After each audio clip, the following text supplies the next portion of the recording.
Over the years, agriculture has played a pivotal role in the life of this country.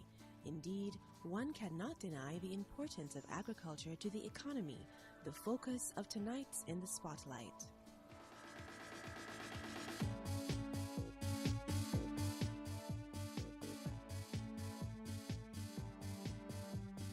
Here with me is Dr. the Honorable David Estwick, Minister of Agriculture, Food, Fisheries, Industry, and Small Business Development. Dr. Estwick, welcome to the program. It's indeed my pleasure, ma'am. Now, the prospect of further developing the exportation of animal products is purported to be high on your agenda. Can you outline the Ministry of Agriculture's plans in this area? Our capacity to export in the area of poultry and other animal products is severely constrained, largely because we don't meet the international sanitary and phytosanitary measures or standards that would have been set by the World Trade Organization and its subsidiary organizations that deal with sanitary and phytosanitary measures. These being, for example, the World Organization for Animal Health, we call the OIE, also the International Plant Protection Convention, and we also have the Codex Alimentarius system. All these set the standards in relation to animal and plant products as they move across the trade internationally.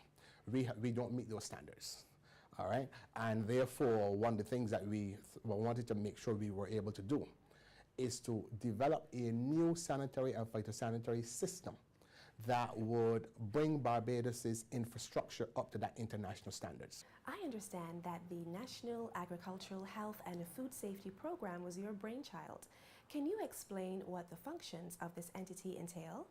Recently signed a loan, I think in 2008, with the Inter-American Development Bank to establish a new National Agricultural Health and Food Safety system that would give us that capacity now to export our products. Once we can meet those international standards under that new system, it would therefore mean that Barbadian exporters can now export to the European Union. We can now export essentially the UK, we can export to Canada, we can export to the United States.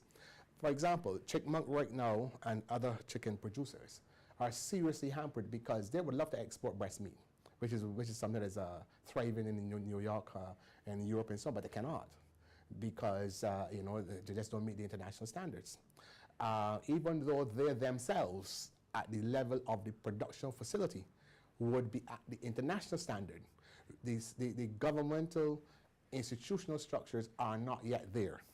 And so the National Agricultural Health and Food Safety System is designed to do three things: bring the legislation up to international standards, bring the regulations up to international standards, establish the proper infrastructure in terms of laboratory testing capabilities, the capacity to monitor, the capacity to evaluate, and essentially to bring the entire human resource and technical specifications up to that of international standards. On the international front, the Ministry of Agriculture is already taking measures to better facilitate the movement of farm animals across borders by implementing new legislation. Known as the Animal Nutritional and International Movement and Disease Prevention Bill, the purpose is twofold as it also aims at eliminating outbreaks of plant and animal illnesses. One of the things that the ministry intends to do is to amend the old legislation that has to do with animal health and movement of animals in and out of Barbados. We have a legislation that was there from 1957. So therefore it was set in the colonial period where, for example, those persons involved in the movement of animals were all from England. So many of the provisions that are in relation to movement of the animals are still written so that the data is complicit with what are the requirements for England. And previously what we had to do, we actually had to quarantine animals in England before we bring them to Barbados. That's what the law said, right? And so we must amend this legislation so as to bring it up to the international standards under the WTO. You have also thrown your support behind the 4-H Foundation. How will the ministry go about encouraging young people to forge their careers in the sector to ensure that there is a legacy for future generations to follow? All previous administrations had pledged full support for the 4-H movement. And I think they'd all provided a subvention.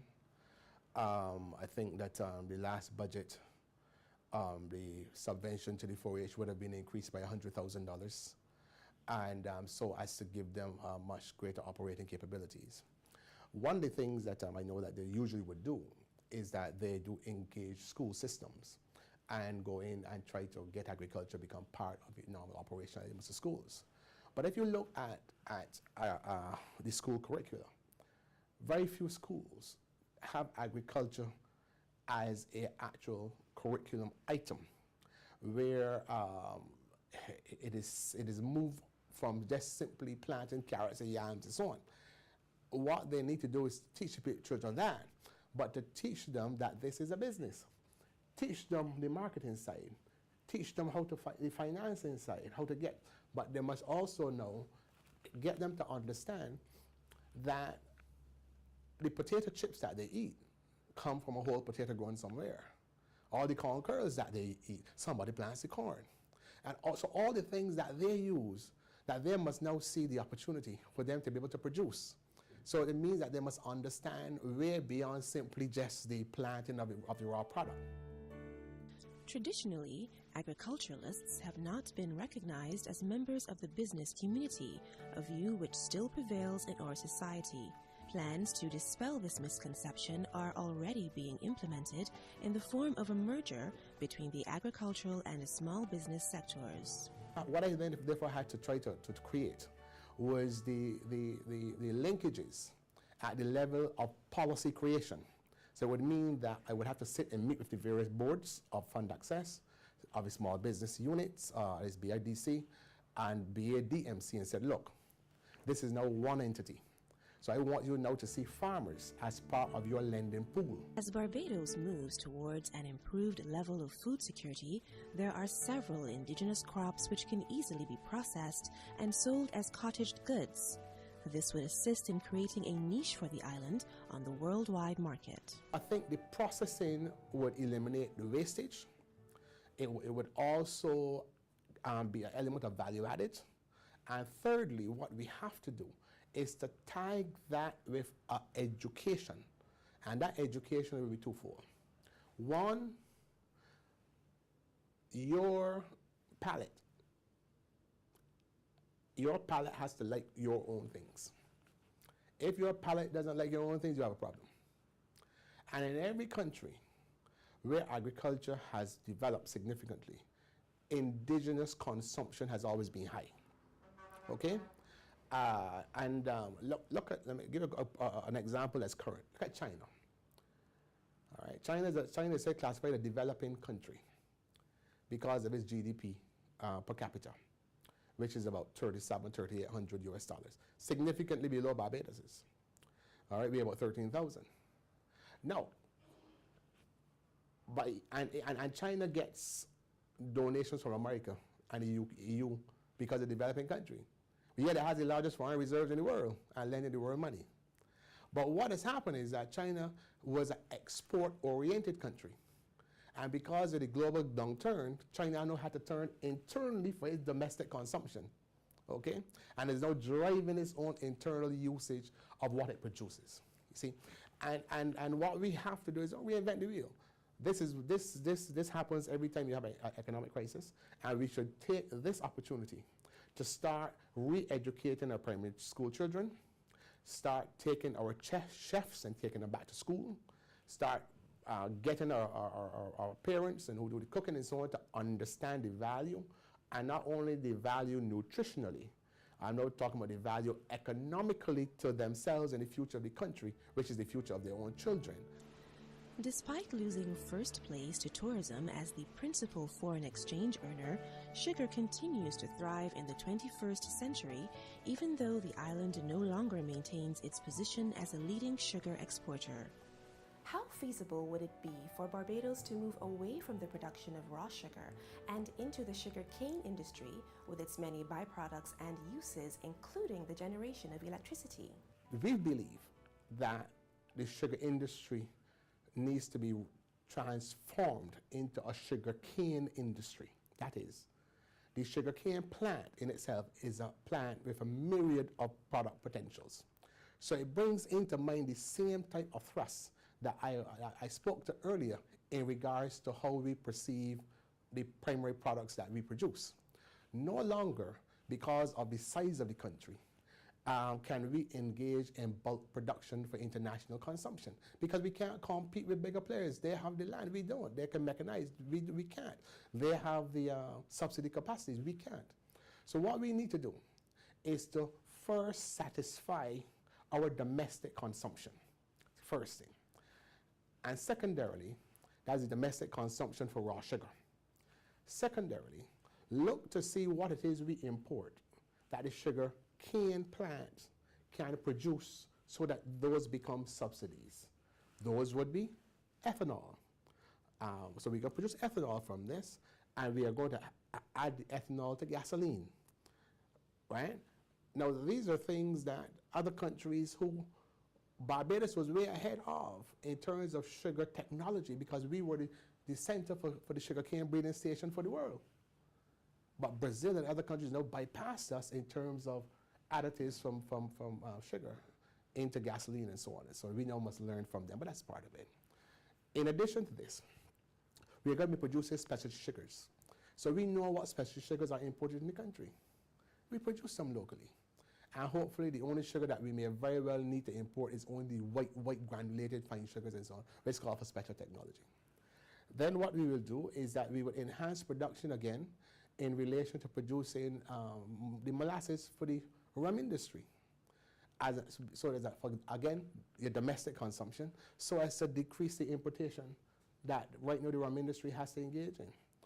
And then what we are looking to do is to take the bagasse and use the bagasse as part of electricity generation, so that there'll be 5 or 6 different products from the sugar cane plant as opposed to just pure raw sugar.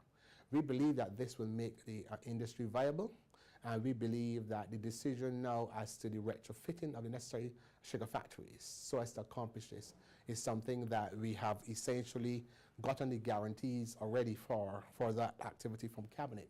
So it is really full steam ahead, so as to reinvigorate the sugar cane industry and produce multiple products from sugar. And the other spill-off concessionary benefits would therefore be the environmental support and the social support. If persons in Barbados really want to see how rapidly you have an erosion of your landscape in terms of the aesthetics, they should go and see what happened in St. Kitts. As soon as St. Kitts came out of sugar, they should go and see what happened in Antigua. As soon as they came out of sugar, within 4 to 5 years, it is like a barren land, barren wasteland, unless you put some other type of concrete type operation on it.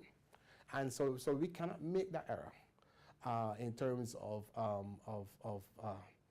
essentially getting rid of the sugar industry. It's still significant and it's still very viable. The contributions of agricultural stakeholders, together with developments in science and technology, have forged considerable growth in the industry. As the Ministry of Agriculture continues its work, we look forward to the continued advancement and fostering of food production, processing, and distribution so as to further improve the quality of life for all Barbadians.